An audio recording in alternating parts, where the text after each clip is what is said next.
So the other day I joked about the portents and omens that signaled that Trump was going to win the 2024 presidential election, and everyone was like, yes, we want that video. And so, okay, your wish is my command, here it is.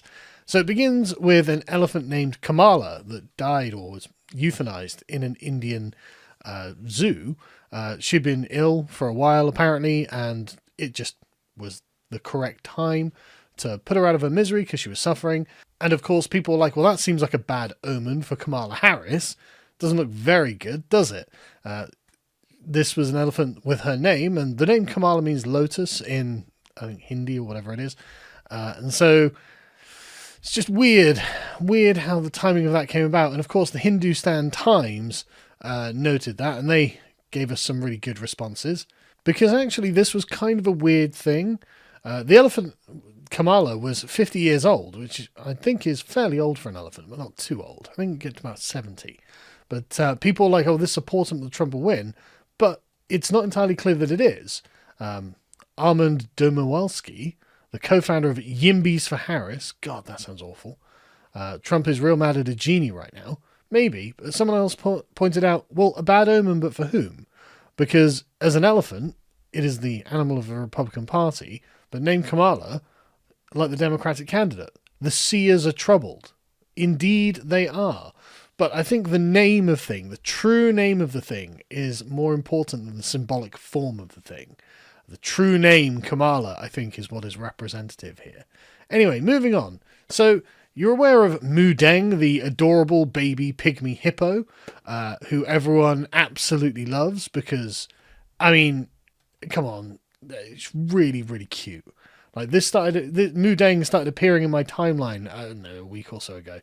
And honestly, I really did enjoy the memes. Basically, for anyone who can't tell, Mudeng is a tiny baby pygmy hippo, which don't get very big anyway, so naturally cute.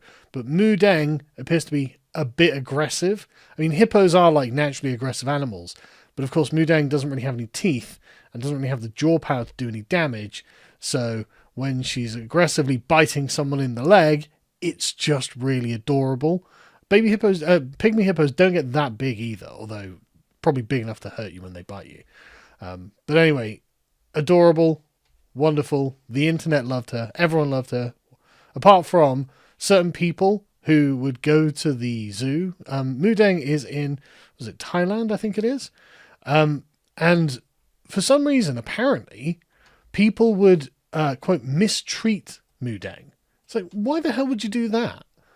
Like, why the hell would you... why would you go to... yeah, it is in Thailand. But why would you go to a zoo for a baby hippo that you've seen on the internet that you thought, oh, that's cute, and be horrible? Again, I don't even know what they did, to be honest, but these behaviours are not only cruel but also dangerous. Oh, why would you be cruel to this baby hippo? And are you justifying Mudeng's hatred of all human life? I'm going to assume that the people who are cruel to Mudeng were in fact leftists. I've got no reason or basis for assuming that, but I'm going to assume that because it would line up nicely with my mythological view of the world. And so Mudeng, when given a cake for Kamala or Trump, ran straight over to the Trump cake. She was like, no, I'm putting my vote for MAGA. I'm sick of leftists abusing me after I went viral on the internet. So it's literally just exactly that. For some reason, they put two cakes down for Trump and Kamala, and Mudeng went straight over to the Trump one and was like, yes, Trump 2024. Yet another portent for the Donald. And finally, Peanut, the Instagram famous squirrel. Now, Peanut was found by, I think, a gay porn star, but that's not really relevant to the story, so we'll just park that. Peanut became very famous on Instagram for being absolutely adorable.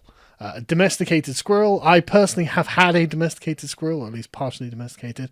And there were lots of videos of Peanut on Instagram playing with his owner and just obviously being happy to see his owner. And they're very affectionate animals. If you have one as a pet, actually. Not that I'm suggesting you should get one, but they are. And so everyone was kind of in love with the domestic squirrel where, you know, jump on them and they play with them and adorable. What possible objection could you have? And as you can see by the headline here, well, bureaucrats from New York were like, well, hang on a second. And they broke into the guy's home, took Peanut, and he also had a domestic raccoon, and they euthanized them because they decided that they had to test them for rabies. By the way, neither animal had rabies. You could probably have guessed that because, of course, he'd had Peanut for a number of years and hadn't caught rabies from it. So, okay, I think it's fairly safe to assume that the thing doesn't have rabies. But also, really, to test this animal for rabies, we have to kill it, do we? We have to murder this animal to see if this gorgeous, beautiful little squirrel, to see if it's rabid, even though, obviously, the owners are not infected with rabies. And so everyone looked at that as a massive amount of government overreach. Trump himself was angry about it because, of course, why wouldn't you be? Again, it's just a really horrible thing. Some just cold government bureaucrats like, well, yeah, I mean, we've got a report of a domestic squirrel. Well, that's against the code, isn't it?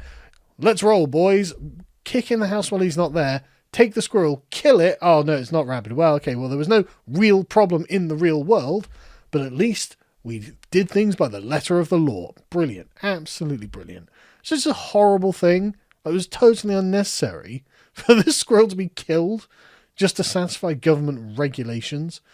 And so when Kamala gave her concession speech, there was a squirrel that ran across the back of the stage as she was saying, yes, Trump kicked my ass in the election. I got totally destroyed. And as a symbol of all of those people on the right who are very frustrated with the growth and size of government, Kamala, of course, being completely associated with the movement that seeks to grow the state into an insane monster that wants to take over every aspect of life, bureaucratically manage absolutely every micro detail of your existence. Well, perhaps this was the spirit of Peanut getting his revenge. Who knows? Who can tell? But these were the portents that were leading up to Trump's victory. Do I believe them? Obviously I do. I completely believe that the animals could sense that Trump's victory was inevitable. I could tell that the elephant Kamala was like, no, it's over for me. I'm spiritually connected through the true name Kamala to Kamala Harris. So I'm just going to keel over and die. With Mudeng, she could tell that she was being abused by leftists, and therefore was like, no, I'm going to channel my spiritual energy to the victory of Donald Trump. And Peanut from heaven used whatever spiritual power squirrels have in the afterlife to change the fate, the destiny of Kamala Harris and Donald Trump, and spiritually appeared as a ghost behind Kamala Harris to dunk on her. That's my belief. Or perhaps these are complete coincidences. Who knows? Either way, I've got a new video up on our Lotus Eaters Daily channel. Starmer is at war with literally everyone, although we do have another bunch of videos, especially the one about people just not understanding how much the NHS costs. Again, and the asylum system's completely screwed. And I've got one going up tomorrow about Matt Gaetz. So go and subscribe to that. I'll leave a link in the description. Go watch those videos, and I'll see you soon.